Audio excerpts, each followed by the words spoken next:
Oh yeah, driving into Gas Guitar Works. If you haven't watched the previous episode, I highly recommend you check it out, because that's where I kind of picked up after over a year-long break of building that guitar. And yeah, the neck should be glued now, and I think we'll be able to start shaping it more. I'll probably end up sewing like fret slots to it as well. I'm just guessing, like I haven't talked to Pekka yet about like what are the next steps, but having built two guitars in the past, I think that's what we'll be doing next. I also need to tidy up the shielding on the guitar body and the pickguard as well, and then there will be probably some other things that we'll do as well. Not sure just yet. Probably we'll also need to sand the guitar body just a little bit in the parts where I kind of used the super glue to fill those little holes. So that's something I need to do, and we might do something else that's kind of special and actually not this project related, but more on that in a bit, I think. Oh, there's a truck coming. We started out by actually like just having fun and tapping on the neck and like seeing how it resonates. And I don't know if this is super scientific or anything like that, but to me, if the wood kind of resonates this well, it usually means that it's going to turn out really well when you put all the strings and stuff like that on it as well. So I don't know, is it science? Maybe not, but it's still fun. Listen to it.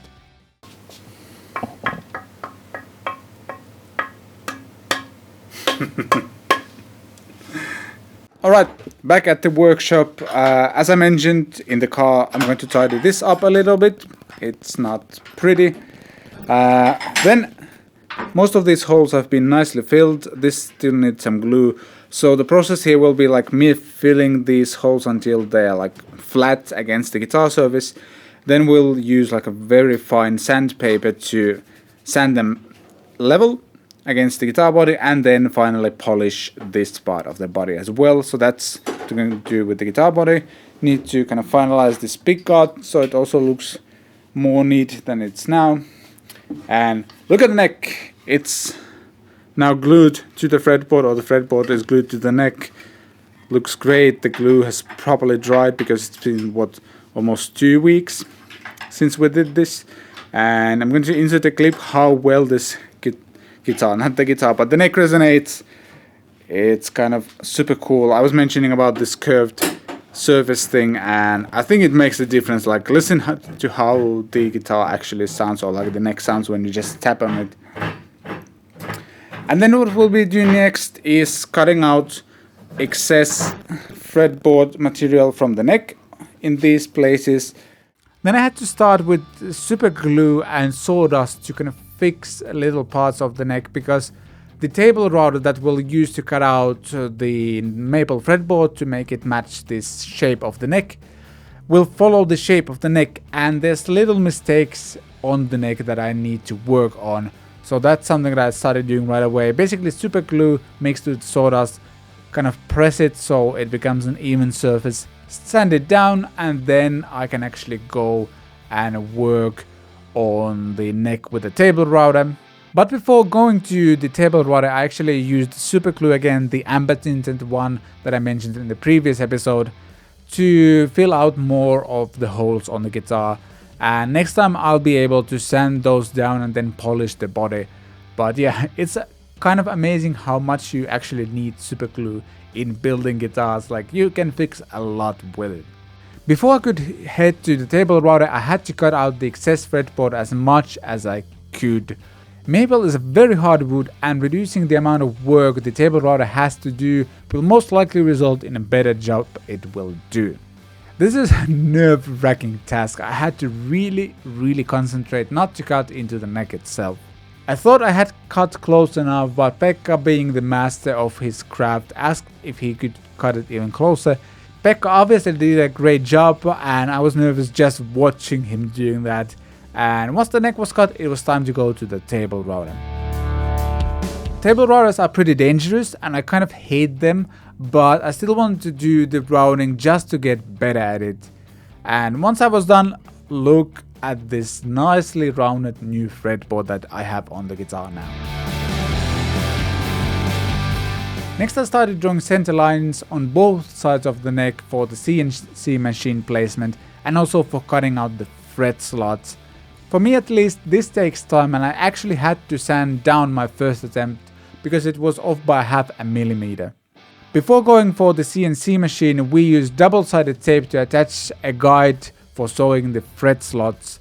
Pekka had great methods for double and triple checking we had aligned the neck properly. I think by just watching the footage you can tell how the guide works. I've actually never done fret slots this way. The previous times I've done fret slots was just by hand, and as you saw in the last episode, that didn't turn out that well. Now that we had the fret slots, it was time to put the CNC machine to work to carve out the fretboard radius. Again, attaching the neck and figuring out the starting points for the CNC machine, etc. just takes a lot of time and skill. However, it's still faster and more accurate than doing a fretboard radius by hand.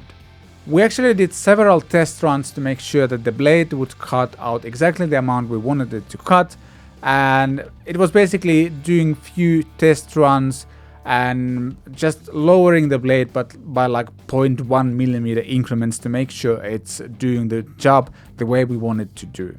And before you ask, we went for a very traditional 9.5 inch radius. This process took over 30 minutes to finish, so it was lunchtime. After lunch we kind of got sidetracked and started selecting woods for my upcoming gas guitar works build. There's a project launch video live on the channel already. I'll put links in the cards and in the description as well if you want to check it out.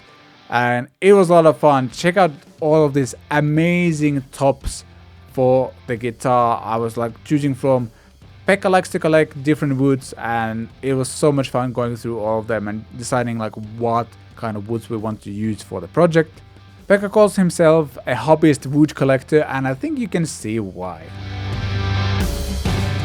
Once the CNC machine was done, we moved on to drill the fret marker slots using the CNC machine again, and I don't know, there's just something really fun watching it work. I really love like the accuracy it does it with, and yeah, just really fun. Then Pekka manually operated the CNC machine to cut out the slot for the nut. And as the last thing, we ran a CNC program that shaped the, I guess you could call it the bevel between the headstock and the nut. I'm not sure how it's called, but it's nice and even now as well. Well, that was a lot of fun. We made some progress on the guitar, but also we just launched my custom gas guitar project as well. I'm not sure whether this build vlog will come out first or that launch video will come out first, but anyway, yeah, that's now started as well. I'm super excited. That guitar will be amazing. So yeah, really cool things happening, and there will be a little bit of break with the Jazzmaster project, at least a couple of weeks, so hold on tight. I promise it will continue at some point.